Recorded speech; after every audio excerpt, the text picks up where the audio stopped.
if you're just doing it for the award, then, you're missing out on the moments along the way that might be more important than just getting to the destination. We live in a time that rewards speed and certainty and scale, bigger platforms, louder voices, faster answers. And yet, behind closed doors, I keep hearing the same quiet question from very accomplished people. Why does success feel so thin? Why does the momentum feel like a trap instead of a gift? And why do the tools designed to help us think seem to be thinking for us? My guest today is Aaron Bethune. He's lived in worlds that rarely speak to each other. It's a deep feeling that I just have to pursue with everything I do. And that's led me to a lot of interesting experiences of my own and figuring sort of things out and seeing patterns and connecting dots. He's been on stage with musicians where silence matters as much as sound, in boardrooms where narrative determines value, on a mountain where ego became a liability, monasteries where speech is silence, and now inside artificial intelligence systems where the quality of the questions determines the reality you receive. But what fascinates me most about this young man is not what he does, but how he consistently refuses fragmentation. The more the time goes by, the more I feel that we're here to have an experience. And so for me to embrace that and pursue life as the experience that we have and see it in its moments of challenge and in happy times is all part of success. He spent his life translating between art and business, intuition and structure, human wisdom and machine intelligence. He's like a cortex in our brain firing between the left and right. And if I was given only one word to describe him, I would say philosopher. When I look at the rearview mirror, I see perfection. All the challenges, all the good times, all the things that have occurred have put me exactly where I am today. And without that, I wouldn't be who I am. And I can have moments that I wish they'd been different, but I'm deeply appreciative of the experience that I'm having. I'm curious if you feel the same way after listening to the wonderful insights of Aaron Bethune.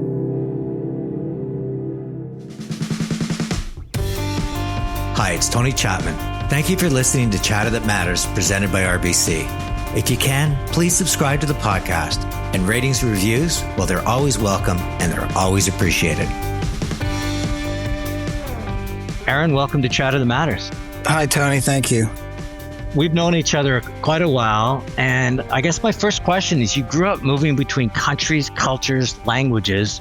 Give us the early stages of Aaron that created this curious soul that's never satisfied if there's a door to open or a rug to look under. I mean, I feel curious today, even about this interview, and it's always there, and it's something that has led me down paths to really deeply understand things, because I think that my brain wants to understand things and find the words that can help me share that with somebody else. And I can't pinpoint exactly where that began.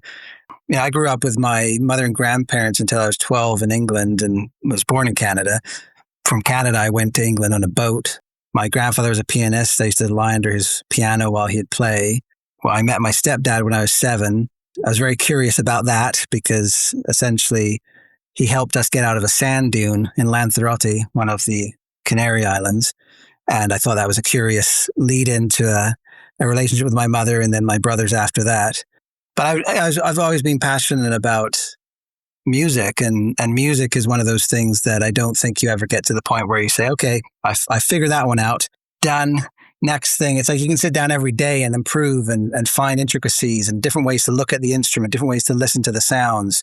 I've just been curious about how the human mind works and what propels people to do what they do, and experiences that lead them to make decisions in the future that have been shaped by those experiences.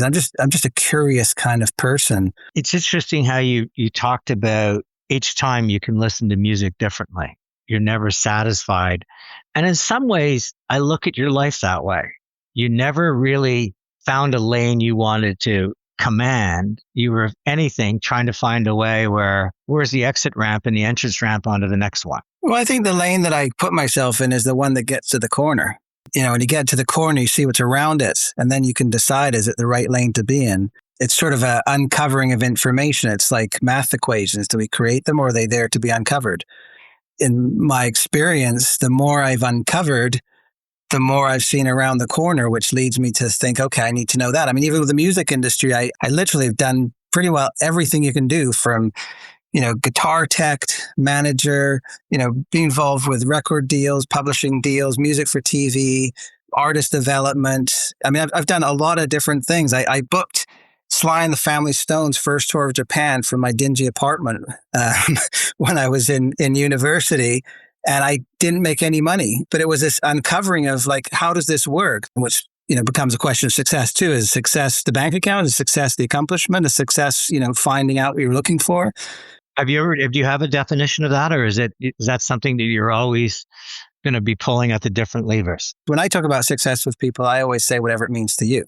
Hence my question. What does it mean to you? Well, I mean, freedom is a big part of success. Doing the things you love, waking up and being able to choose what you're going to do and feel purpose and meaning, and, sensing that your life is worth something. I mean, to me, that success is also the ability to understand myself and understand this experience. The more the time goes by, the more I feel that we're here to have an experience. And so for me to embrace that and pursue life as the experience that we have and see it in its moments of challenge and in happy times is all part of success.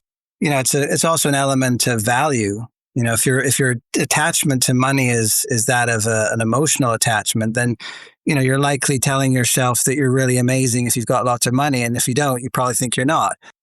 Financial is not the end all be all of success, but what is important and what does feel like success to me is knowing that I'm doing what I'm here to do. And I think that that's something that requires actually putting aside some of those materialistic things that people consider as being success. I think sometimes those get in the way. It's like, if you're just doing it for the award, then, you're missing out on the moments along the way that might be more important than just getting to the destination. Do you think that freedom is more available when you're young without having financial responsibilities, being a parent, maybe taking care of an elderly parent, that you have more opportunity to say, this isn't about material wealth. This is about intellectual stimulation, about emotional. Do I belong? Am I doing things with my capabilities that I feel have a higher purpose? Is that easier for us at young, or do we just make an excuse as we get older saying, I wish I had the freedom to pursue versus I'm forced to be on this path? I think that when you're younger, there's a sense of immortality that, you can do anything. I mean, when I was younger, I was jumping off cliffs. I was climbing mountains. I was going whitewater kayaking and rafting. I was, canyoning down waterfalls. I was doing stuff that I can't even believe that was me because, there's a sense of immortality and certainly no responsibility, no kids, nothing of that nature. And I think also because I had some experiences fairly young that enabled me to sort of see other elements of life that were beyond the materialistic goals of a lot of people, I think it came at the right time for me to be able to experience that in that moment in my life.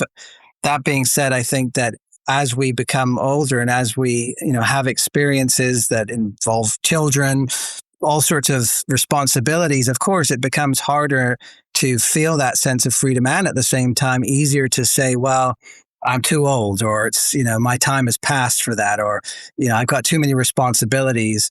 But I look at it too as being, we're constantly creating this sort of sense of reality. And I look at music as an example. And when you think of a song that you heard when you're 12 years old, every time you hear a band or an artist that sounds like that artist afterwards, it tells you that sounds like such and such a band. It's not a brand new experience. It's one that builds off of that foundational experience. And I think that happens in our lives too with stories. We go through things. We're almost like born into this field of opportunity. And that as we have experiences, we start building our fortress. And pretty soon we're living inside of a fortress that has no windows. We're very safe, but we've forgotten what's outside. Yes, life creates moments that require us to buckle down and be responsible. But we also have a decision in how we want to pursue what's around the next corner. You talked about stories and you talked about experiences, and one that certainly defined you and made you realize that there was more to life than you thought was when you were 200 meters from a summit. Share that story with us, because I think a lot of people have been there in life and sometimes pursue things because they think that's going to bring them validation or bragging rights, as opposed to maybe what it brought you, which was some clarity. So I was actively involved in, mountain guide and all that sort of stuff I was mentioning. Somebody told me, hey, you should try climb one of these mountains. And we were going to go do that together. And then they bailed and I ended up doing it anyways. And I'm a week turned 19 and the youngest guy on the mountain. 200 meters from the summit, I had this massive realization that I hadn't spent a single second training to get down. Not 1 minute of my entire training to be there had been with a visualization of returning. It was just to get to the top, and it hit me like I didn't have a visual on what was going to happen next. And that combined with the night before, a guy had gone missing, and just because of the time of night, there was little chance he was going to be found alive. And realizing I was quite possibly going to, step over his body on the path to achieving what he'd also tried to achieve unsuccessfully. It was a lot going on in my head at the time. When my grandmother died recently, I feel like I heard her voice in my mind saying, look, Aaron, it's okay to turn back. That's the tougher decision and people are going to respect that. And I remember one of the guys in the expedition is like, hey, look, we'll help you down. I said, I don't want you to help me down. I want this to be the experience that I came to have, which was one that doesn't involve you helping me down. It was amazing because you start out at night with the headlamps on and you're going for the sun. You really can't see anything around you. It's just void. It's just darkness. And I remember as the sun came up, it was so deeply and profoundly beautiful in recognizing just how insignificant I was in this vast universe. It just made me so deeply appreciative of oxygen, warmth, the ability to put one foot in front of the other. No Mercedes was going to change that. I mean, at this point in time, it was all about the basics of life and recognizing that, I was at the dentist this morning and I give this metaphor at times to my kids. It's like, if you feel your teeth with your tongue, they seem huge, you know what I mean? But they're tiny. And that's what we're doing all the time is we're looking at life as though we're this big deal. We're this big wave, bigger than the other wave. But at the end of the day, it's so silly. It's not, certainly not what I live for is those sort of materialistic things. And probably because of that experience. And when I turned back, because of the time of day, no one was coming up and no one was returning yet. I came across Mike, who was the guy who had been lost. And that was the beginning of a very long journey down the mountain. One that of course also impacted me. And I couldn't help but think to myself, I was like, is it possible that my entire training was to be here for Mike? Is it possible? What happened with you and Mike? He was meters from falling off the south face of the Aconcagua, which is like the north face of Everest. And when you're in the southern hemisphere, it's the south face is the tough one. It's a ridiculous drop. And it was amazing that he'd been alive. But at that point, I started giving him my supplies and I started, basically carrying him down as best I could until we got to high base camp and there was no one at the base camp. And that was crazy. And so I just sort of collapsed in my tent and we had to cut his boots off. He had frostbite. In the end, a guy showed up and I ended up carrying Mike down on ski poles down to the next camp. Eventually, help comes. But at that point, I don't think I realized until later on how dangerous that had become because I had been dehydrated myself at this point, and we're talking hours and hours and hours of, and at that level, your body is consuming calories beyond the point of being able to put them back into your body. So as you're burning more, as you're trying to, put that level of effort. Do you think you were there for that reason? Do you think your grandmother that had died, the energy? I mean, people I've talked to that are absolutely convinced it's all one energy force. Do you think she guided you to do that to save him? I know that sometimes people can sort of feel, sort of this new age woo-woo sort of thing, and it can be off-putting, but I like to look at things from the entertaining of an idea. And in my mind, when I look at the rearview mirror, I see perfection. All the challenges, all the good times, all the things that have occurred have put me exactly where I am today. And without that, I wouldn't be who I am. And I can have moments that I wish they'd been different, but I'm deeply appreciative of the experience that I'm having. To look at it through that lens in retrospect, go, did I train. And I could think back of the training. Like, when you're training for this kind of stuff, I drink like 10 liters of water a day just to make it easy to drink 1 liter in a high altitude. So when you're putting yourself through training and you're just pushing, you're pushing, you're pushing, you're pushing, you think you're pushing to get to the summit. It's like, in retrospect, you go, but what if I was pushing and pushing and pushing to find Mike? I mean, that guy was absolutely going to die if that hadn't happened. So I do entertain that possibility because I think, there's a friend of mine who talks about doneness. Everything is done. And he says in a positive way, it's like, what if everything was done? What if everything was absolutely perfect and as it should be? What if everything is unfolding in a way that is as it should be? And it doesn't matter if you look at it from a woo-woo kind of thing or if you just go, okay, what if? Yes, to answer your question, I do believe that I was there to find Mike, and I've led my life that way, and it's put me in some pretty interesting places because of it. So let's talk about your work in the music industry, where you're zigging where other people are zagging. Well, I think with music, I started playing music myself at the age of 4, started playing piano, and at 7, I found my stepdad's guitar, and I went from, Aaron, you got to practice, when it was piano, because my grandfather played for 80 years, to, Aaron, maybe you might want to stop playing for a bit, because I just play for hours and hours and hours and hours. I called myself for a long time an M&M, which was a musical mountaineer. Because it was either one or the other or both if possible. And I actually went to go and do this sort of recreation administration program on Vancouver Island, which then turned into doing a jazz degree because I was set on this idea of building an adventure company and I was going to do that. And as I did try to pursue a career in music and started getting down the path of playing in bands, I also came to see how it worked. And that's my curiosity because I'm like, how does this work? Like, how are people going on tour? How are people getting record deals? How does music get on TV? How? The more I uncovered, the more I was like, okay, I got that. Now, how about this? How about that? And I was looking at booking, Macy Gray at a bullfighting rink in Madrid. I was looking at bringing Madonna down to Benidorm. I mean, there was all kinds of artists that I was, starting to get involved with and recognizing that just people looking for a paycheck. I mean, it's a job, no matter how, potentially glamorous, it's still just a job. And so once I kind of got to the point where I was like, yeah, this is really great. And music is so creative and technology is such a key piece of that. And building, connection and communities and, like music is at the forefront of branding hands down because it brings people together. It's not about just the singles. It's about how that music represents you. In fact, I remember later on having a conversation with the governor of Mississippi in which I was creating the role of music and culture ambassador with a client using Bob Marley as an example because we were looking for ways to help Mississippi have an ability to, through non-political methods, make an impact on the world. And their brand was Birthplace of America's Music.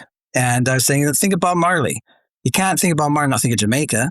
You can't think of Bob Marley and not think of reggae. You can't think of reggae and not think of Bob Marley. On and on it goes, right? And so it's like, how can you tap into that as a brand vehicle, and which led to things with Grammys and stuff like that. But at the end of the day, looking at how all this worked, I started to realize, well, music affects everyone everywhere. It's a vehicle of impact, of communication, of expression, of commonality, of being able to find each other in a place that other ways wouldn't be acceptable. And that led me, like the music and culture role for ambassador Mississippi, the working with the FIS World Ski Championship and Spotify, and looking at how music impacts training. Working with the Gwich'in First Nation on strategy to stop Trump from selling oil leases in the Arctic National Wildlife Refuge, and all from a musical sort of perspective of how you connect with audience, how you connect with people, how you connect on a human level. Take me to the times you go to monasteries, take a vow of silence. I can't imagine lasting a minute in there. What do you discover about yourself when you go in there, and how long do you actually spend living with this vow of silence? The first time I went, I was there for a month. It is like getting thrown in the deep end, no question. But I was there, and I think it was the first opportunity of just really deeply becoming the observer of my life and of my thoughts and of what was happening. And I think we have this opportunity at all times to take advantage of the space between things. What sitting in a monastery, I believe, does is expand that space. And so as you expand that space between the observer and the movie that's your life, it gives you a much better opportunity to find purpose in the actions that you do take.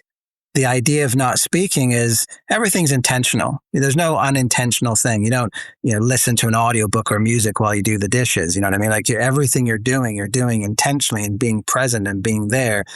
It was funny because a couple of years ago, I was up at this monastery. Pema Chodron is the abbess. I got an opportunity to get acquainted with her, and she actually gave me a Tibetan name, and I've really appreciated time spent with her. And so every time I can, I go up to this particular monastery. And I was up a couple of years ago. I was cutting down some trees from the hurricane that had happened, and I slipped while cutting spruce trees, and I skewered myself about the size of a drumstick right between the genitals and the leg, right in the crease. It created this sense of, first of all, I was distracted. That's why when you have these movies where the monk is sitting there or whatever and the gunshot and they just see it go by, it's because they're so present that the understanding would be that if you're in every single moment, you would have that ability to slow things down to be able to acknowledge them as they happen. And if not, I mean, you are being distracted. And I think that was my case. I was distracted. And if I hadn't been distracted, I wouldn't have slipped and skewered myself, which also gave me this epiphany of this idea of a blanket, of this kind of reality that we create for ourselves of warmth and well-being. And, I think I know what's going to happen next. And I'm going to plan this thing out for the future. And just like I got my legs skewered, I also, felt like my reality being pierced. And it was just an opening. It was like, wait a second, Aaron, don't fool yourself. There's chaos here and you're making sense of it, but you're not in control of it. I look at a lot of these spiritual practices, especially those that are, around meditation. Everything just seems like a vehicle to pay attention.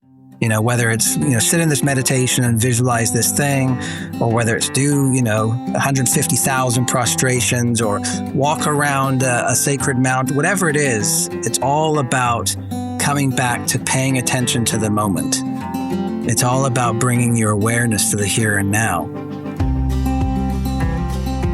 From mountaintops to music studios, when we return, my conversation with Aaron Bethune dives into the world of AI and can our humanity survive in a world dominated by machines, patterns, and social media posts. That, and of course, my 3 takeaways.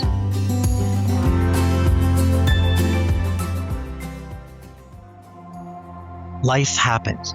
When you think about it, those 2 words are really the story of all of our lives. And they're also why RBC insurance matters. Happiness, joy, sadness, surprise. The moment an ultrasound reveals the heartbeat. And suddenly your time horizon extends beyond your life to the child you're bringing in the world. Buying a home, starting a business, changing careers, finding the inner strength that comes from providing for others, even taking care of a parent who once took care of you. Life happens to the moments we dream about, but life also happens when the road suddenly veers down a path you did not ask for and would never choose. When change arrives without warning, yet the people who count on you still need you. And that is why insurance matters, because life is unpredictable. Critical illness, disability, and life insurance, they're there when you need them most. When certainty becomes uncertainty, when security becomes insecurity. No matter how life happens, RBC Insurance is there to help you prepare, protect, and face what comes next with greater confidence. Because insurance matters to you, to me, and to RBC. And the moment you're trying to emulate someone else's success, you're giving up your own. That takes a certain type of person, like not to conform, not to necessarily, fit in when sometimes that might serve them temporarily. And we're in this amazing time where we've got tools where we don't really have to conform. I mean, we may fail, but it's always good to fail doing something that you believe in rather than regretting that you didn't try. Today, my special guest is Aaron Bethune, and the best way to describe him is a Renaissance man. He's a writer, he's a creator, he's a mountain climber, and he's in a constant conversation with the role humans play in this beautiful place called planet Earth. AI arise. Does that not challenge everything you believe is important to us? I mean, AI is going to help nudge you into an echo chamber. AI is going to take away the need to even focus on the present, spoon feed you. I mean, is there a way that we can apply AI in our lives that can improve, that can put more human in humanity? AI, of course, has been around for a long time, but the LLMs and chat GPTs of the world that we think of, not so long. And I'm interested in what it's trained on because it's all trained on output. And what I'm interested in is context. What was the human experience that led to that human providing that output that then the AI is trained on? And in my case, like everybody else that came into contact with the chat GPTs of the world, I was curious. I had what a lot of people would refer to as a oneness experience, and it happened during a meditation. It was about 2 hours into the meditation, and I just completely ceased to being me. I became absolutely everything, and I had this sort of sense of clarity of Aaron being a vessel of awareness, a veneer of my reality being a veneer that made me feel like Aaron was a thing. But what this experience gave me was the understanding of I'm the ocean, and that we all have we're all waves, and we can look at the other wave and go, wow, look at that wave. He's so much bigger or smaller, whatever. But at the end of the day, the realization of being the ocean is what that experience kind of provided me. So I then went off on this sort of search to try and find the words that would really express that experience so I could point to it and say, that's what I felt. That's what I experienced. So I come across this quote by a living Zen master, and I end up actually reaching out to him, and we have this meeting set up, and I'm really quite excited about it. And the day of our meeting, which was a Saturday, I touched base, hey, we're still on for our conversation. And he says, we're going to have to cancel because there's really nothing for us to talk about. He said, here's what AI has to say about your question. And he sends me this deeply profound explanation that is being created by AI. And it made me really think about language. Here's the English language, of which the chat GPTs of the world have every single word, so to speak. And then here's what we know, and here's what we use. And that's our little window to express our human experience. And yet AI has all of the words and no experience. But it can still become something profound, and it can still be something useful, but it cannot be human. It cannot have that experience. If language is this tool of which we have meanings to the words, they're all just, icons of a greater meaning. What exactly is it to be human? Because words don't make us human. That is a veneer of its own, right? It's an outer shell of a personal internal experience. Is our communication is through language or through the arts, which is nonverbal at times, dance, art, music. It's those sorts of things that I think are human, of which I think the most moving of those forms are the ones that are with imperfections. It's the imperfection that resonates with us. If you listen to for some reason, I'm thinking of The Police right now. You've got Stuart Copeland pushing that beat forward with a lot of intensity, and you have Sting pulling back on the bass. That causes tension and release, and that's just like something's going on, or someone sings and their voice cracks, or the note doesn't bend to the quite, goes a little too far, not quite enough. That's real.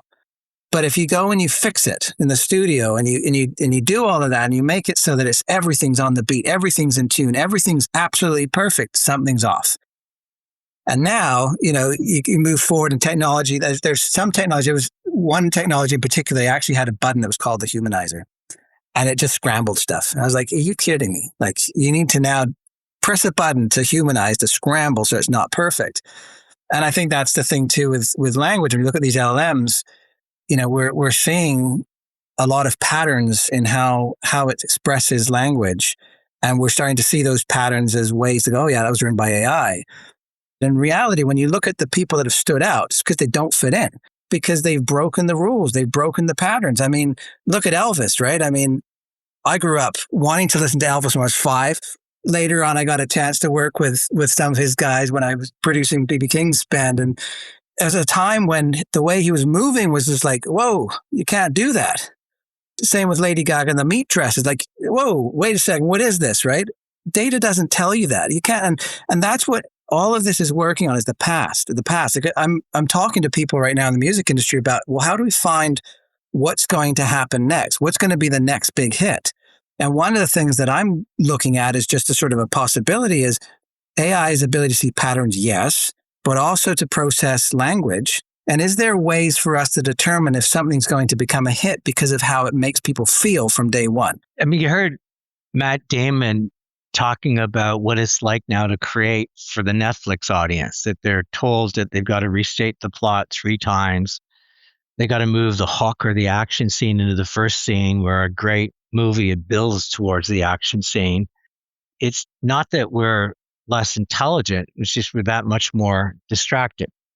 And if we continue to drive all our creativity off of what the data says, the recommendation economy, the Spotifys of the world and it tells you what the playlist should be, I agree with you. I think we're in danger of completely erasing the mistakes that often turn into the magic. I think there's still hope for the human race, that we realize that when everything sounds and looks and feels the same, what's going to make people interesting is not their ability to, like where I grew up. Were you a Beatles fan or a Rolling Stones fan? Did you drink Budweiser or Molson X? To really finding those unique pieces, the Picasso in the attic that you might find day to day just being present. Well, I think there's agency too. I mean, it was interesting because years ago when we were looking at this, when big data started really showing up in music, is there a turning point in which there's been enough views on a video that people will get on the train and support it? And the answer is yes. You know, there was a number in which you had to have at least X amount of views in order for people to share it. And that was partly because not everyone feels comfortable being the first person to say, no, this is really good. I know nobody else thinks it is, but I think it is, and you should pay attention. But once it sort of hit that point, that tipping point, we could determine that that was going to spread further because it was validated. And I think that's part of this too, is it's like, yeah, you can come up with all sorts of patterns that, I mean, look at some of these amazing authors today that are basically using their name as the brand, but they have people writing it for them. They're following a formula. But, is that enough? Should we be accepting of just the same old that enables us to go, yeah, that was good? Where I see AI the most dangerous is not the conductor of the orchestra that's going to use AI and really explore with the curiosity of their brain, not having to be interrupted just to get lost in it. But I think the vast majority are saying, no, I'm signed up to be a session musician and I'm just going to get AI to do my work. I guess the Hollywood line is AI won't take away your job, but if you don't use AI, it will. I think it's even different. I think there's some people who are going to be Aaron on a mountain through AI, and then next day Aaron in a jazz doing improv with other jazz musicians because of AI. And there'll be a lot of other people that'll go, I've lost any meaning for life because I've surrendered it to something that is very convenient and expresses thoughts much better than I could. On the deeper sort of end of things for me personally, I'm looking at as, okay, it's another tool in the tool belt. And we've got social media that at one point in time, at least people thought was amazing, but I don't know. Is it amazing? I mean, for example, you look at the indigenous communities and they have such depth of knowledge of the place that they're from that they can point to where mammoth bones are buried from who knows how many generations back. That's depth of knowledge from your community, from your generations in that location. Once upon a time, music had a similar thing. It was, you had the Chicago sound. That sounds like this geographic location. Clear Channel came along, bought up all these radio stations, started programming from headquarters, and suddenly you lose the sound of the places. Well, social media shows up, and suddenly I can tell you what's going on in Israel, better than, I don't know, someone in Israel, based on my perception, of course. Yet I couldn't tell you what's going on in my local community. I mean, if you look at the current state of things, a lot of the tools that people are building are empty. They're void of you. They're an empty tool for you to insert yourself into to make those have some kind of value. Well, those same tools are using AI to create content that sounds and looks very similar. So at what point do we lose our individuality as we start to use all the tools that are available to us? So my sort of feeling is it's like, people say, well, I could never make a difference in the world. I could never change the world. But maybe you could. I mean, maybe you could actually start to look inside of yourself and really determine what is your purpose to be here? What are things that you can make an impact on? I mean, sure, you could have liked 1 million people's posts today. I guarantee those people haven't really been affected. Momentary sort of dopamine things going off saying, well, I got another like.